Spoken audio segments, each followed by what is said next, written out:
Hola, bienvenido de vuelta a Escuela Sabática. Hoy día vamos a terminar el estudio de los departamentos del santuario. De ahí espero comenzar una pequeña serie sobre las principales fiestas del año hebreo, del año eclesiástico hebreo y cómo eso nos impacta en nuestra actualidad. Con esto vamos a terminar esta serie del santuario. Hoy día nos toca hablar del último departamento. Era el departamento del lugar santísimo, allí en el tabernáculo. En este departamento solamente había un mueble, el arca.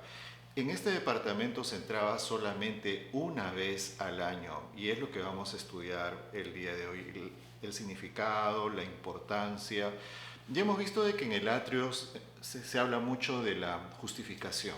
El atrio tiene elementos materiales, ese bronce que estaba por todas partes, tiene elementos relacionados con la tierra. El sacrificio de Cristo Jesús en la cruz del Calvario fue algo público, fue algo que Él hizo en presencia de todos y para la salvación de toda aquella persona que cree en su sacrificio vicario. El lugar santo habla de lo que nosotros podemos hacer para alcanzar la santidad cada día. Los judíos cuando llevaban su sacrificio allí al santuario, ellos solamente tenían acceso al atrio, tenían que confiar por la fe en lo que el ministerio diario de los sacerdotes iba a hacer por ellos para presentar su sacrificio frente a Dios y para que sus oraciones fueran aceptadas delante de Dios. De la misma manera nosotros no tenemos acceso al santuario celestial donde en este momento Cristo está ministrando, pero sí podemos confiar en su ministerio permanente, en su ministerio diario por ti y por mí, y mediante los ojos de la fe y mediante los méritos de Cristo Jesús podemos estar presentes allí en el lugar santo del santuario todos los días de nuestra vida. El lugar santísimo tiene mucho que ver con asuntos ya más específicos y ahí está el arca, es una representación del trono de Dios. Dice Éxodo capítulo 25, verso 10 hasta el versículo 16, voy a leer algunas partes, empezando a hablar acerca del arca. Dice la palabra de Dios: harás un arca de madera de acacia. Será de 2,5 codos de largo, de 1,5 codos de ancho y de 1,5 codos de alto. La recubrirás de oro puro, por dentro y por fuera la recubrirás, y harás sobre ella una moldura de oro alrededor. Las varas permanecerán en los aros del arca, no se quitarán de ellas. Pondrás en el arca el testimonio que yo te daré.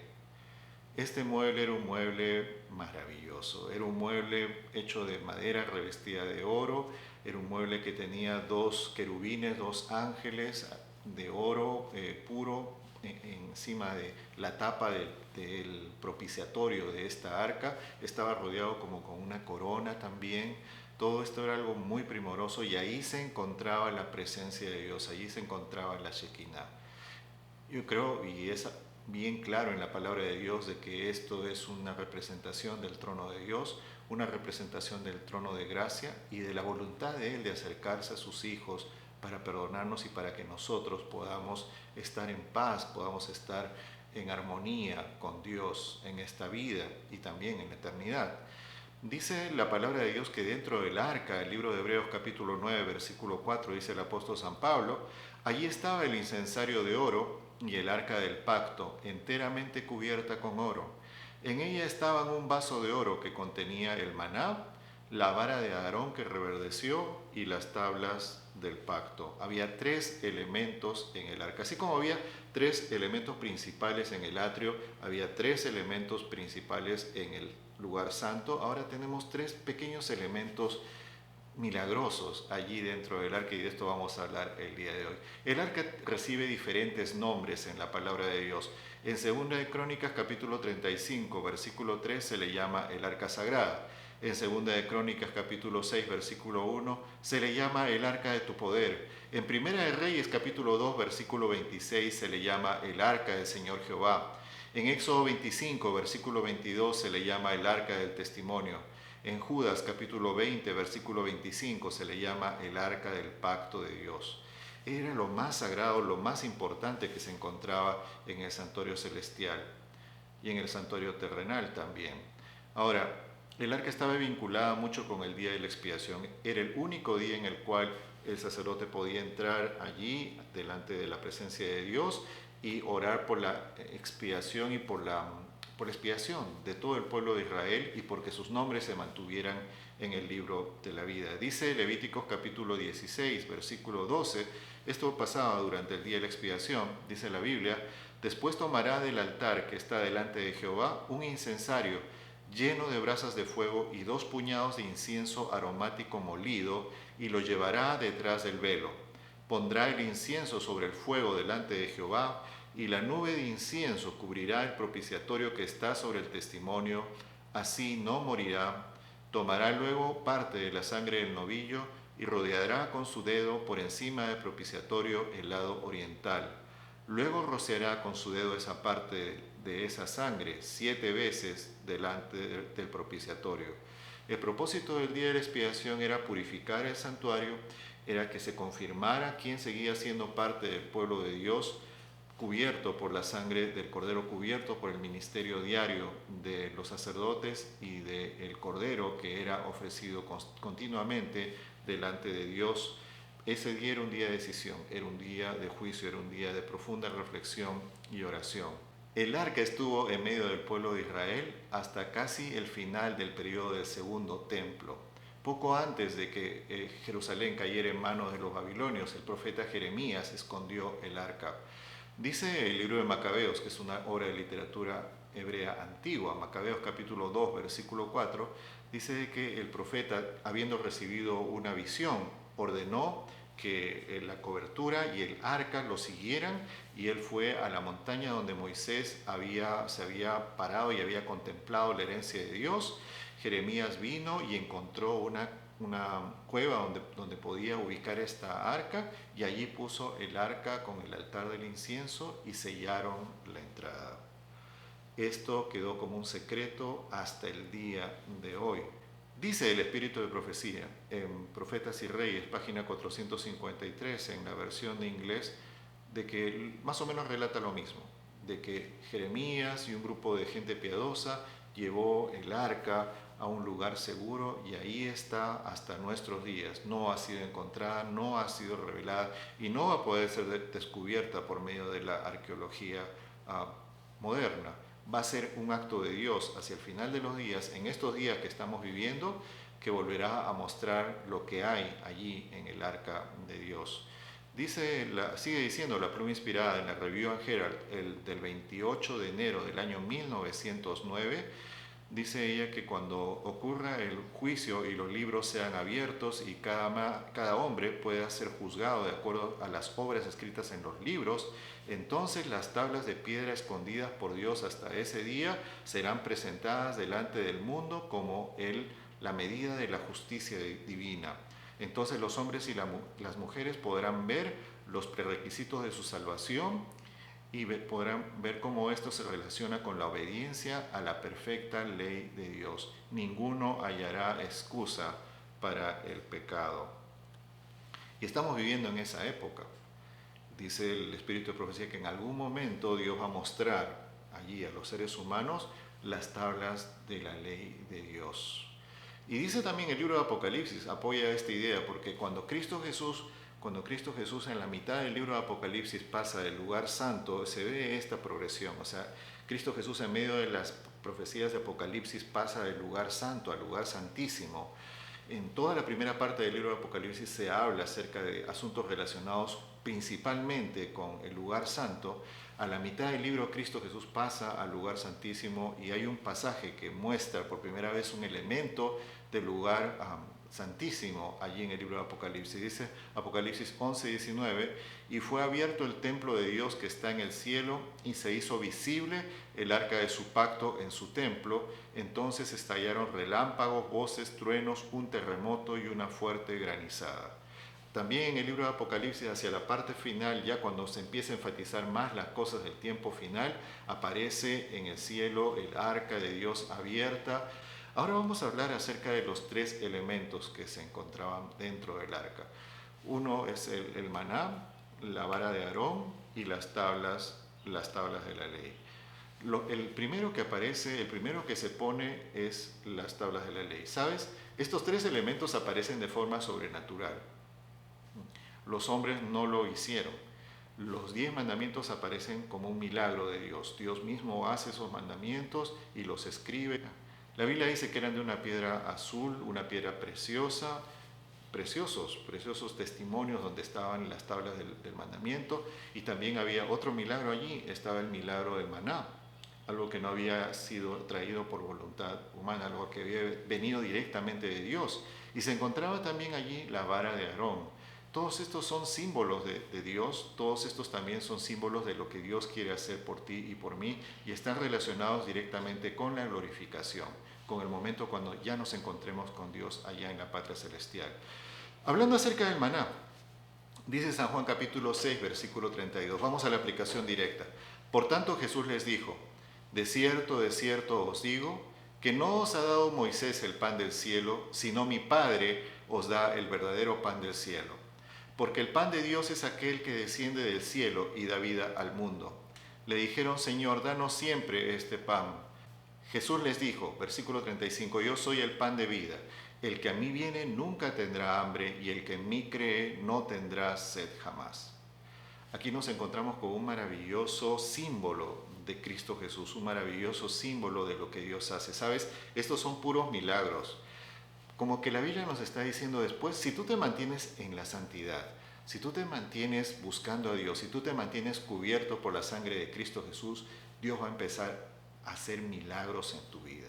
Dios va a hacer que tu vida esté llena de un alimento, de una energía, de una vida espiritual que viene directamente de Dios. Eso era el maná. El maná era alimento que Dios había hecho de la nada y Dios lo había provisto al pueblo de Israel. Y Cristo Jesús dice de sí mismo que es ese pan de vida que vino para alimentar el alma de toda aquella persona que quiera buscar a Dios.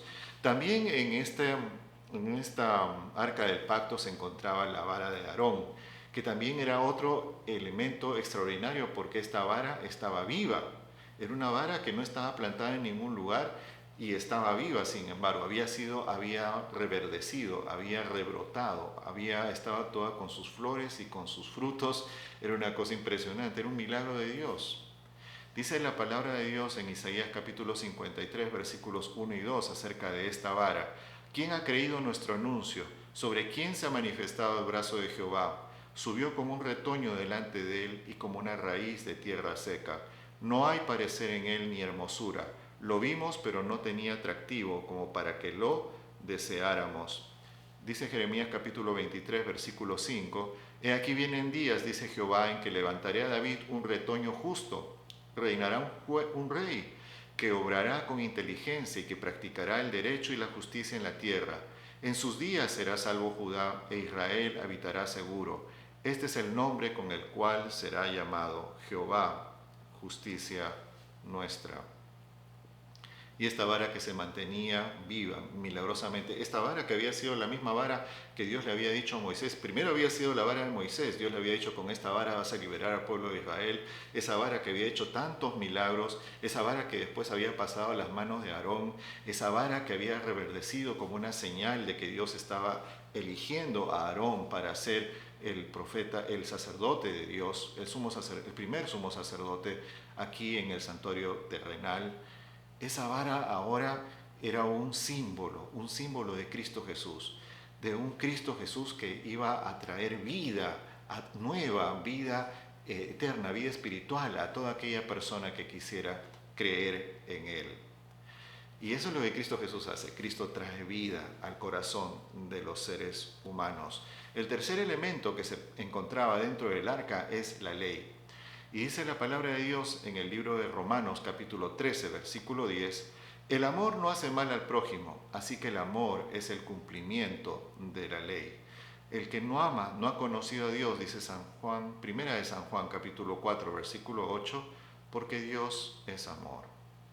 En esto se mostró el amor de Dios para con nosotros, dice el versículo 9, en que Dios envió a su Hijo unigénito al mundo para que vivamos por Él. La ley es un reflejo del carácter de Dios. La ley es lo que nos muestra más el carácter de Dios hasta la venida de Cristo Jesús. Entonces esos mandamientos eran un reflejo del carácter de Dios, de lo que Dios es y de lo que Dios quiere que esté en nuestras vidas. Dice San Juan capítulo 6, versículo 40 y 44, palabras de Cristo Jesús. Esta es la voluntad de mi Padre, que todo aquel que mira al Hijo y cree en Él, tenga vida eterna y que yo le resucite en el día final. Nadie puede venir a mí a menos que el Padre que me envió lo traiga, y yo lo resucitaré en el día final. Dice 1 Juan capítulo 4, versículo 11. Amados, ya que Dios nos amó así, también nosotros debemos amarnos unos a otros. Nadie ha visto a Dios jamás, versículo 12. Si nos amamos unos a otros, Dios permanece en nosotros y su amor se ha perfeccionado en nosotros. En esto sabemos que permanecemos en Él y Él en nosotros, en que nos ha dado su Espíritu. Entonces estos tres elementos se presentaban allí dentro del arca de Dios. El día de nuestra glorificación, el día cuando nos encontremos con Dios, el día cuando podamos abrazar a Dios, Dios quiere abrazar a hijos suyos que han pasado por una serie de milagros. Mira, desde el momento que tú te entregas a Dios, desde el momento que tú quieres entrar al santuario, ya ese es un gran milagro. Pero Dios quiere seguir haciendo milagros en tu vida. El primer milagro que Dios quiere hacer es que Dios quiere mantenerte fiel a Él, mantenerte lleno de su palabra que da vida todos los días de tu vida. La segunda gran cosa que Dios quiere hacer por ti es darte vida, darte una vida nueva y darte la seguridad y la certeza de que, mira, no importa lo que pase con tu vida. Este canal de YouTube tiene varios años. Si tú ves los videos que yo grabé al comienzo, no sé hace cuántos años atrás, vas a darte cuenta de algo. He cambiado. Y he cambiado para mal. Me estoy poniendo cada vez más viejito. Pero el hecho de que la vara de Aarón reverdeció, me dice a mí que no importa lo que haga la vida más adelante, voy a seguir el camino de todos los seres humanos si Jesús no viene pronto. Pero cuando Cristo Jesús venga, así como Cristo Jesús mantuvo esa vara de Aarón, la hizo reverdecer, la hizo renacer, por lo que Cristo Jesús hizo en la cruz del Calvario, Dios me hará reverdecer de nuevo y me voy a encontrar con Dios y voy a mantenerme con Él para siempre. Y finalmente, la ley de Dios es el carácter. Dios quiere cambiar tu carácter. Dios quiere cambiar mi carácter. Tenemos que buscarlo a Él cada día. Tenemos que buscar, entender, conocer esa inmensidad del carácter de Dios. Y cuando hacemos eso, nosotros vamos a poder llenar nuestras vidas ¿de qué? De amor.